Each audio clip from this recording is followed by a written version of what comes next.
Now, before we get started, I would really love it if you hit the subscribe button and the notification bell so you can get the latest content from the YouTube channel, The Last Rewind.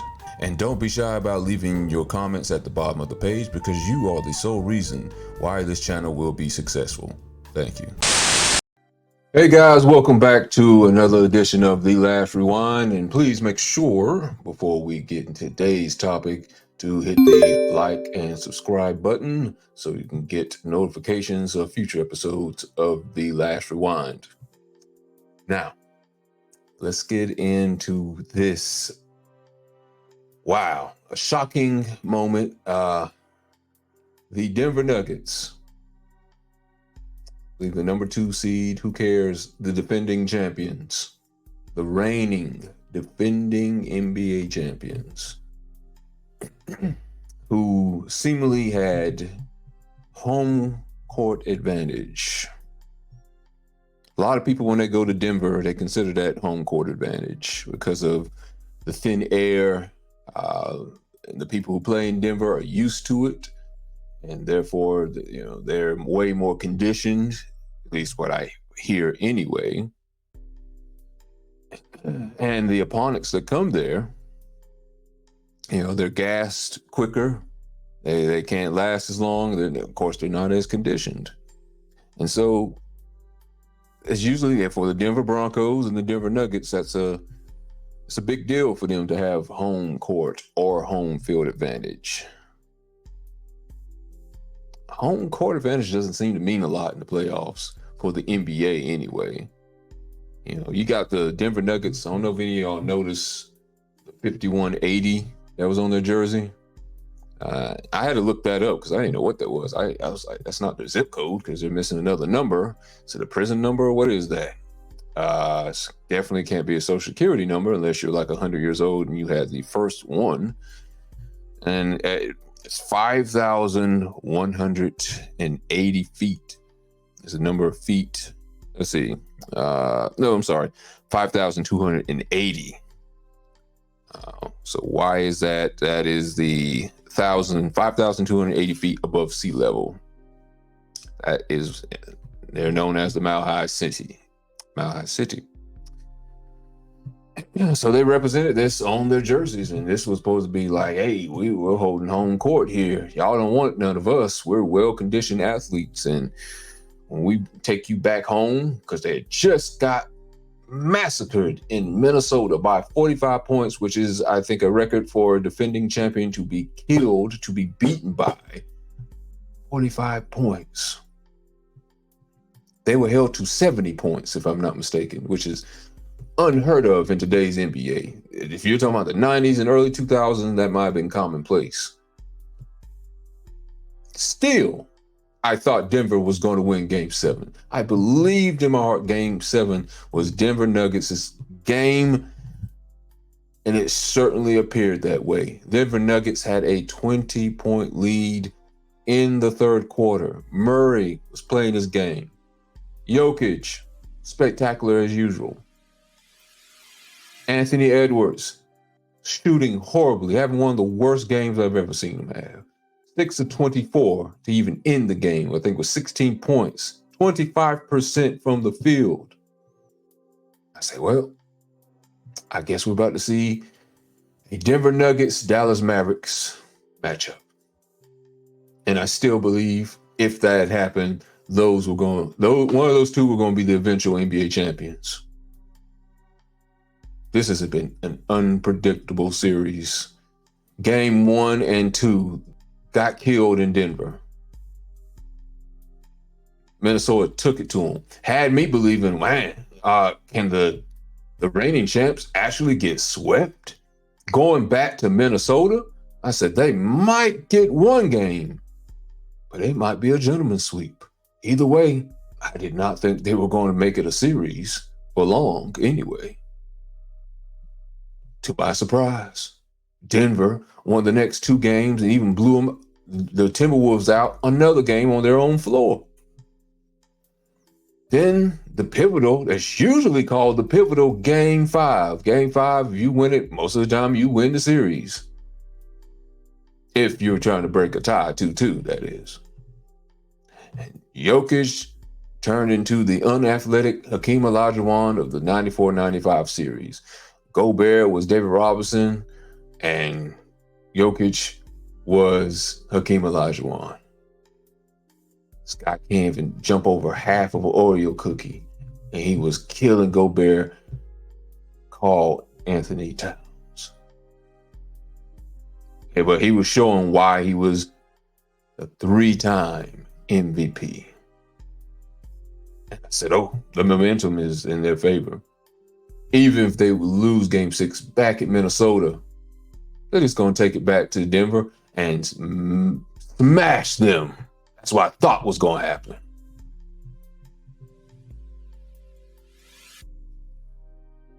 It looked that way. Somebody's got to get blamed, and somebody's got to get the MVP. I'm going to tell you who's the MVP that caused that win. Let me go down the list first. First, it cannot be Anthony Edwards.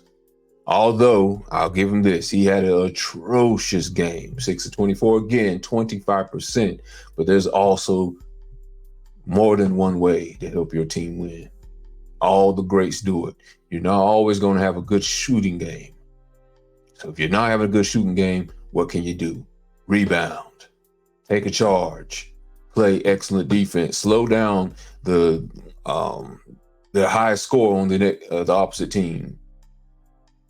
Anthony Edwards did that on Murray in the second half.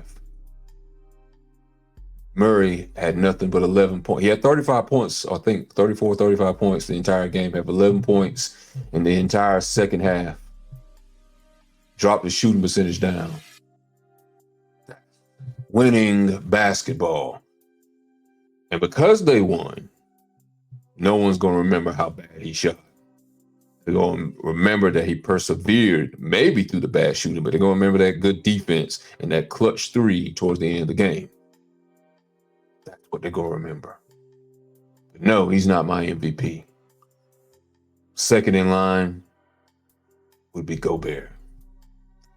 Gobert has suffered a lot, not just this season, but pretty much since he's gotten in the league. He has not gotten the respect you think a 4-time Defensive Player of the Year player should get, because he's been viewed as soft. Or some people will view him as not a center for today's game, because he's a traditional center as far as he doesn't really, he doesn't shoot threes. He doesn't have that many offensive moves, but he can defend like no other, obviously, if he's winning all these awards.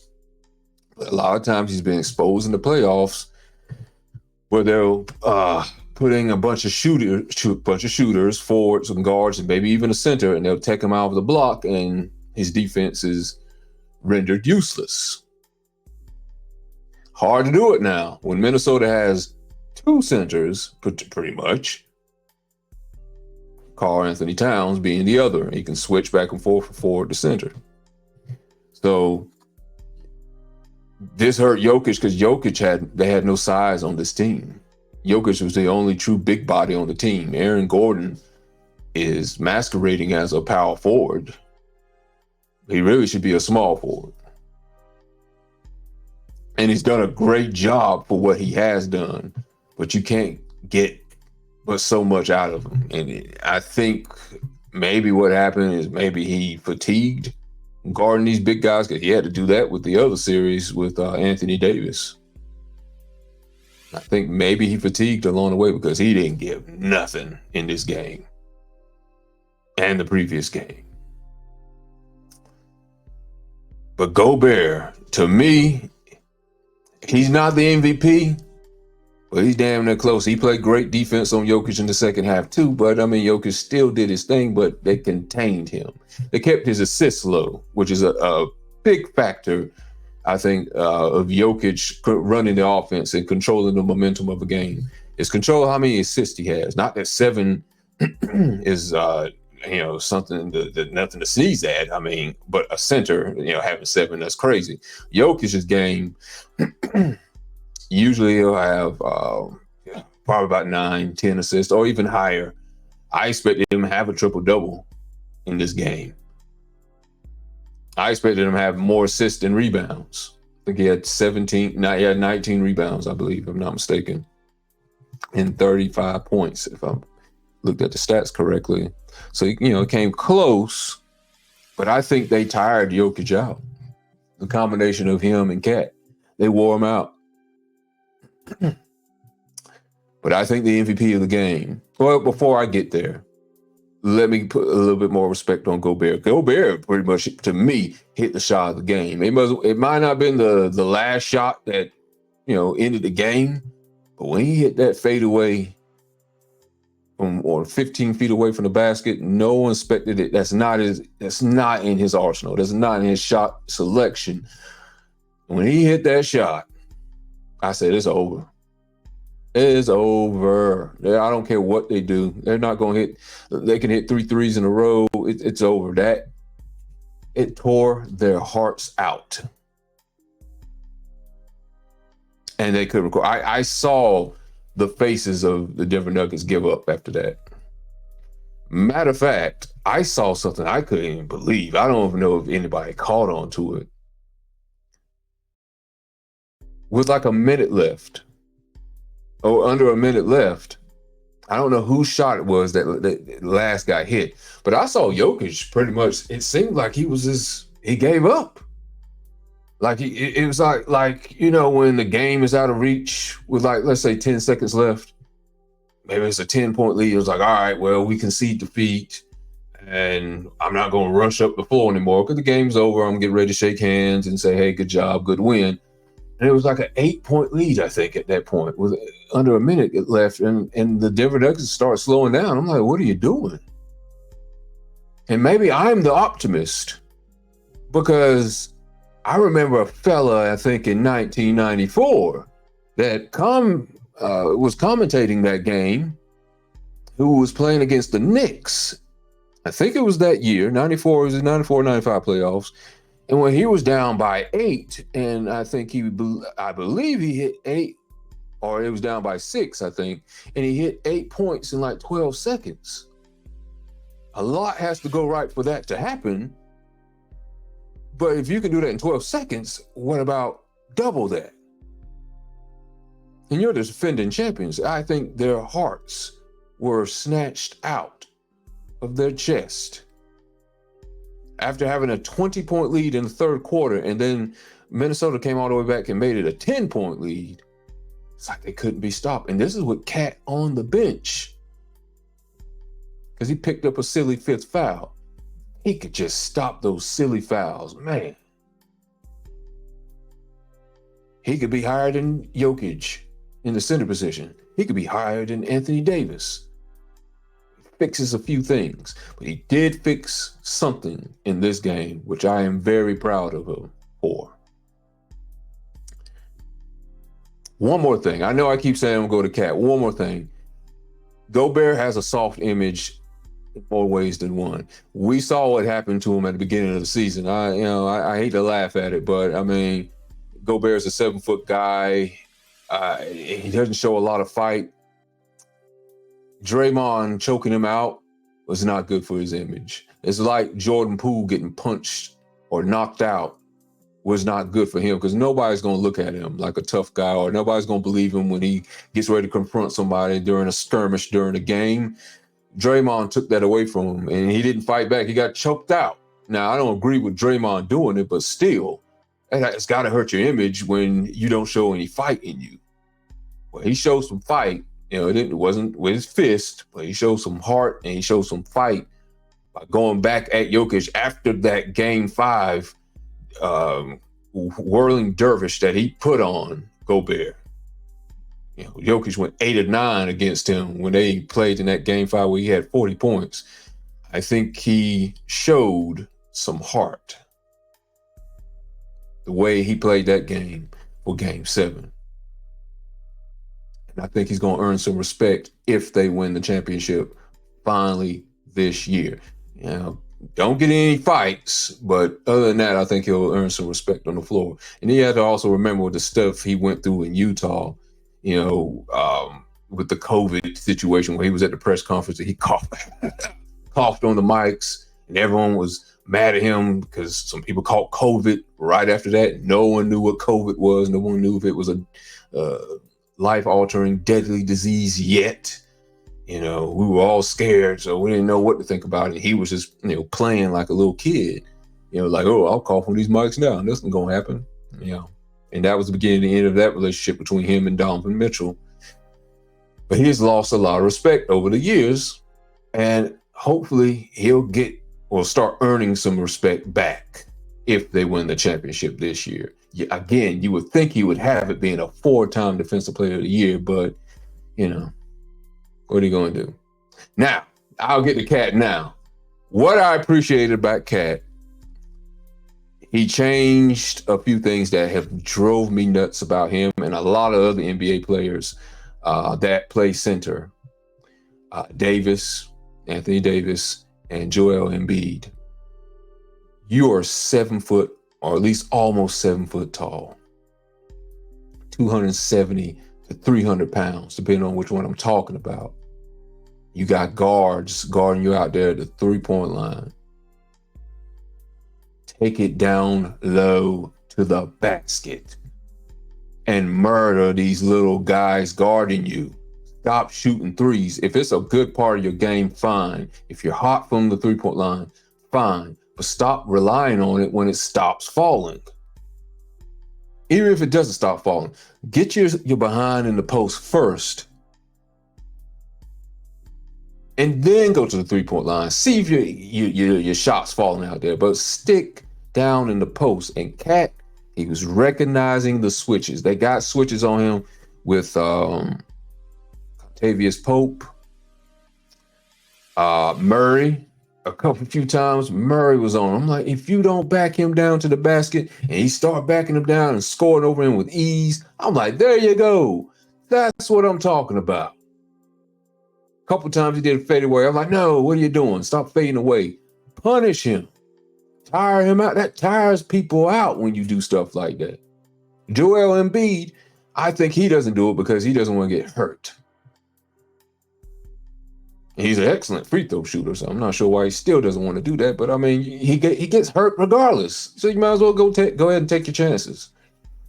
And Cat finally took advantage of those mismatches. I mean, he did that in Game 6 too, and he's been doing it a little bit throughout the series. But Game 7, he really showed himself. And I was, even though I wanted Denver to win, I was proud that he finally started reacting to these smaller players being on top of him. I'm like, no, take him down to the post. Stop shooting these 3-pointers when it's not warranted. Leave it up to the other people to shoot 3-pointers. And if you post these people down low, guess what? Even if you miss, they're not going to be able to get the rebound on you. You just bully them and then dunk it when you do get the rebound. A lot of centers don't want to do that nowadays. They're falling in love with the 3-point shot. I'm glad that he was finally doing it. Now, the foul trouble thing, he still has an issue with that. He's probably going to have an issue with that next series with the Mavs. But at least, like I said, he started punishing players that would dare put someone 6'2", 100 pounds less than him on him. It's like, all right, that's what a center does. That's what a power forward does. Recognizes the mismatches, takes advantage of them, punish them for that. Good job, Karl-Anthony Towns. So he is my MVP for the game. Even though he missed a good part of the fourth quarter, if they didn't have him, there's no way the Timberwolves win that game. So with that being said, now I have to name my BSG. This is my new segment, my BSG. And what that stands for is the Biggest ScapeGoat. All right, pleasant sound there. Biggest ScapeGoat, BSG. Remember that. Who is Big Red's BSG? Well, let's go through a few people who I'm not going to name the BSG, but they are scapegoats for why Denver lost. Let's see who we got up here. Could we say Murray? Could we put Murray in that game? No, I wouldn't say we could. Murray had 35 points. Murray was killing them in the first half. But ultimately, he couldn't pull it out. Hold on. I'm trying to pull up the stats for that. Okay, here we go. Jamal Murray, let's see, he ended up at 35 points. Let's see, 3 assists, no steals, 3 rebounds. He ended up shooting 48% from the field. And what's not showing there, let's see, the first half, what did Murray have? Murray had 24 points in the first half. He had 11 points in the second half. Why was that? Because Anthony Edwards, he played championship ball by playing defense, even though his offense wasn't going, because there's a lot of players when their offense stops, being fruitful for the players, they stop doing everything. They don't rebound, they don't play defense, they don't pass, they don't make the switches, they don't make the charges. They just give up. Now Anthony Edwards, that's why people are saying he's made from different stuff.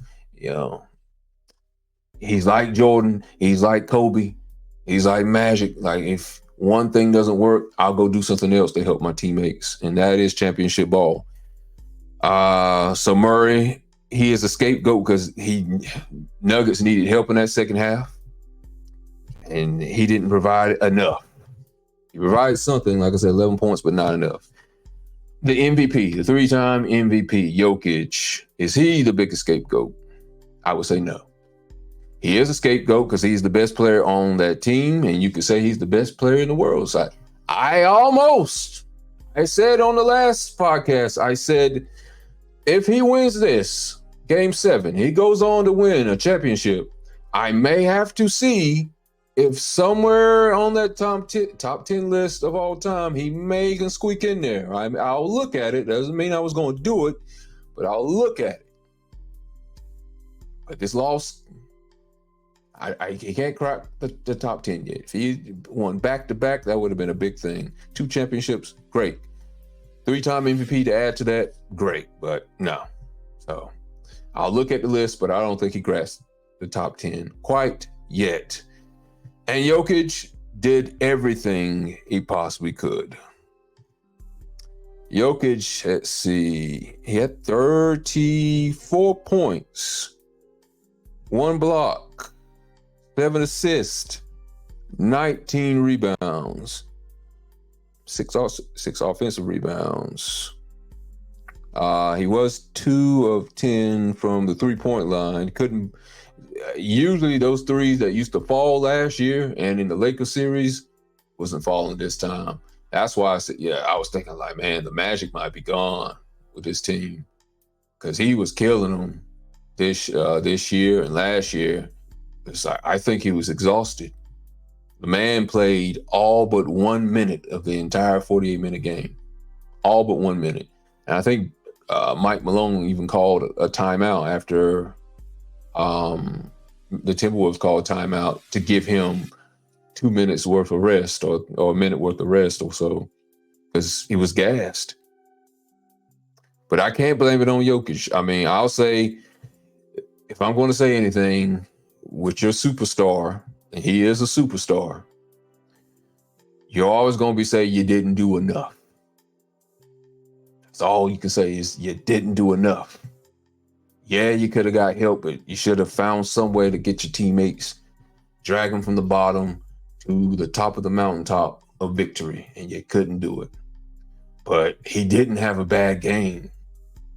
So I can't put this one on Jokic's shoulders, at least not the biggest amount. Could I say Mike Malone? Possibly.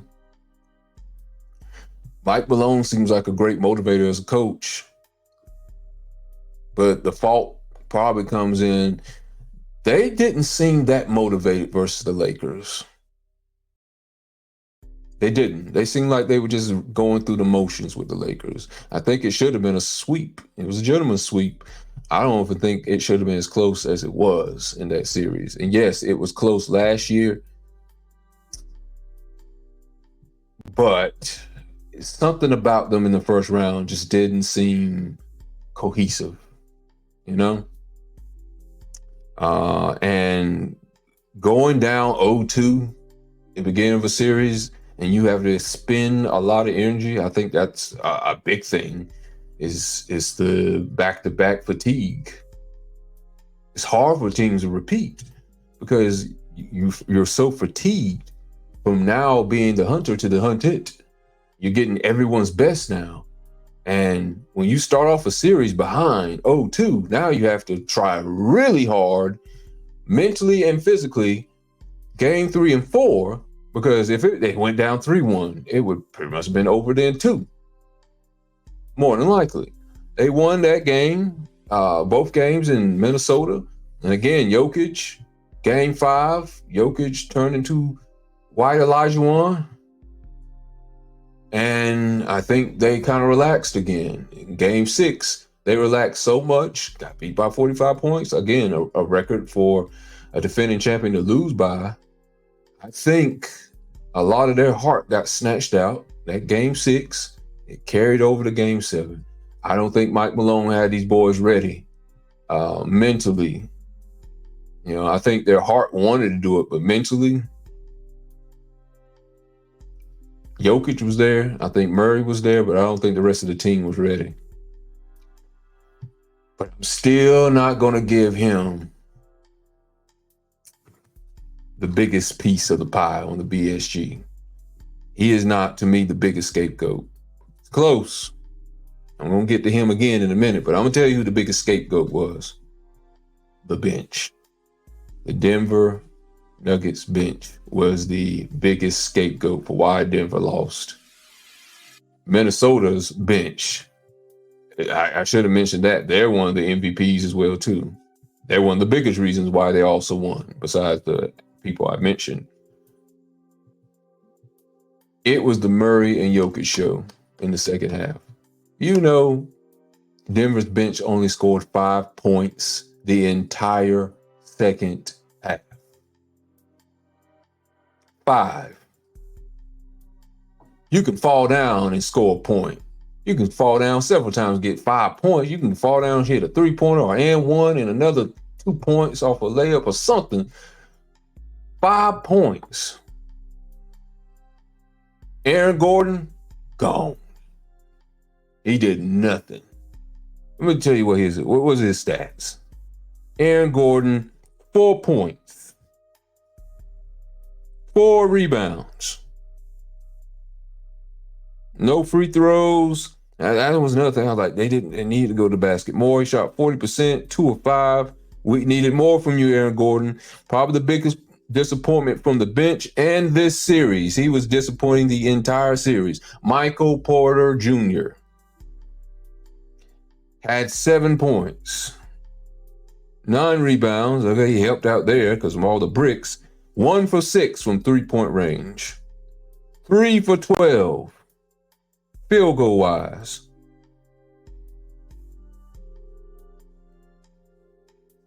Trying to see what was his stats for the entire entire series.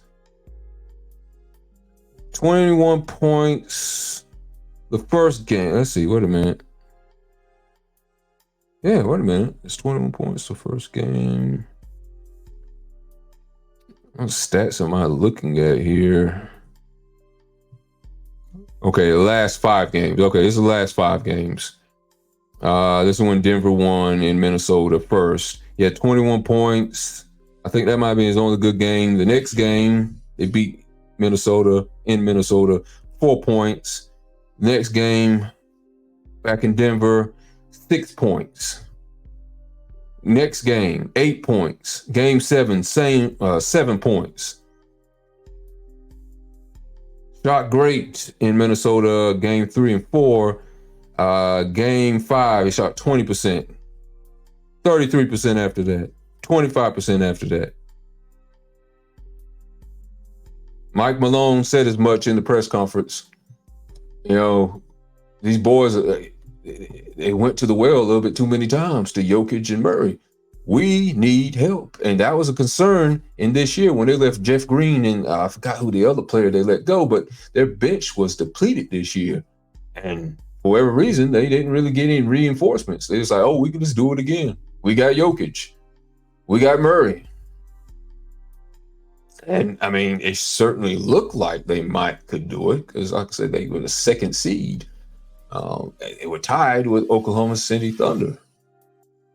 I thought maybe they could do it, but it was their bench. Their bench did not show up. Who scored? Who scored all the points in the second half? Let's see. Second half. Let me make sure I got this on the right thing. The only people that scored the entire second half was Michael Porter Jr., 3 points, and Christopher Braun, 2. That's a damn shame. They didn't show up. Their teammate, they needed the bench. They needed their teammates. Aaron Gordon, 0, goose egg. Caldwell Pope, 0, goose egg. Reggie Jackson, 0, goose egg. When they needed it the most, the championship heart disappeared. So the bench is my biggest scapegoat, my BSG. And there was an interesting stat that I heard during that game where the last 6 champions, Denver included, have not gotten past the second round. I think the last champion that repeated or even got past that, I believe, was Golden State.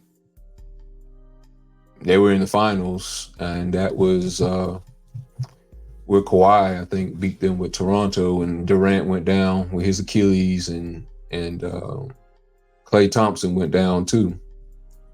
So it could have been 3 in a row.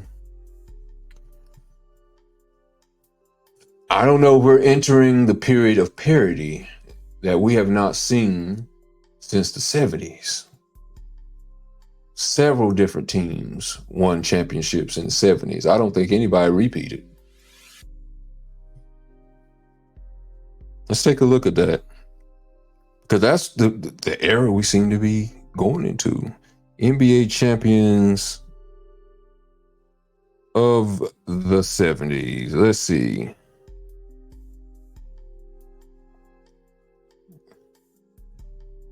What do we got? Let's see. 1970, the Knicks. Next year, 71, the Bucks. Next year, 72, Lakers. 73, Knicks. 74, Celtics. Warriors in 75. Celtics, 76. Trailblazers, 77. Washington Bullets, 78. Supersonics, 79.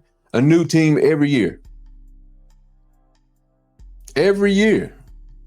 That's crazy. And I think we're getting to that point now. I don't know if that's a good thing or not. You know, I think people want to see it, but then when the ratings have always been the highest when there's a dynasty, when there's a Bulls, when there's a dynasty, when there's a Lakers dynasty, a Celtics dynasty, you know, dare I say it, a Spurs dynasty. Even though people say the Spurs were pretty boring with Duncan and Robinson, but, you know, that might be the casual fan that says that. But dynasties typically get the highest ratings. Football doesn't seem to matter. I think this is a little different in football. There's dynasties in football, but I don't know if the ratings matter that much compared to the NBA. I wonder how it's going to go going forward. There's going to be a new champion this year. We know that for sure. And the West is as strong as ever. East, on the other hand, the East is like the weakest I've ever seen it. Probably ever since LeBron used to be there. Probably even weaker than it was then. Like Celtics should have a cakewalk. Celtics should have swept everybody they've played. And because they haven't, that's why I'm not sure they're going to win the championship this year. But we'll see. But I want to get to one more thing before I get off of here. Mike Malone. Mike Malone was out of pocket for that interview with the media personality. The guy asked him a simple question like, how's it feel to absorb this loss and how they lost, pretty much. I'm paraphrasing. And I'm gonna play the clip in a minute. Matter of fact, I'll go ahead and play it. Y'all see how he reacted to that. Defensively for you guys after you went up 20 in the second half? Our offense.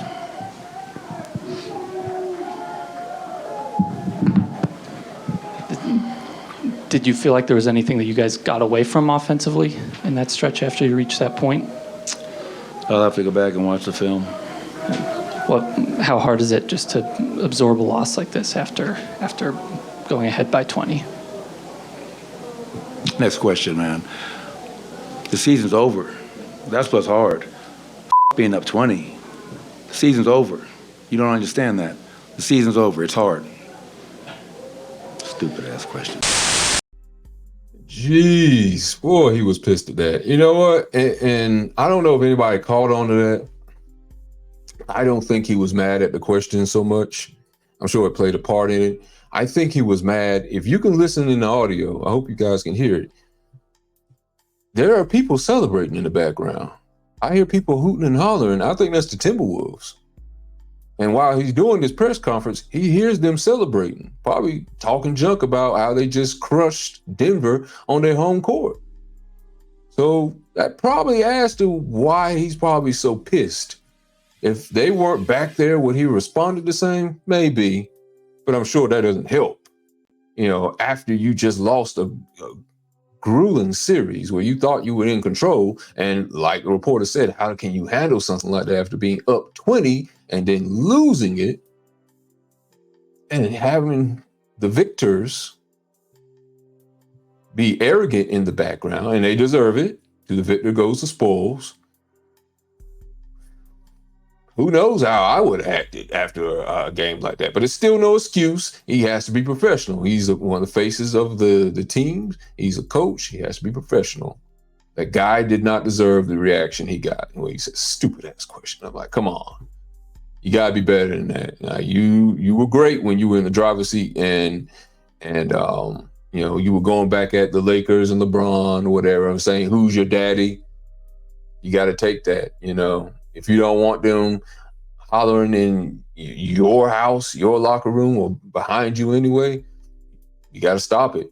And you had ample opportunity to do it. So no one's to blame but yourself, Mike Malone. So you should go apologize to that guy because he didn't deserve it, obviously. So it's on to the next series. It's on to see what's going to happen between the Mavs and the Timberwolves. I don't know where I want to pick yet.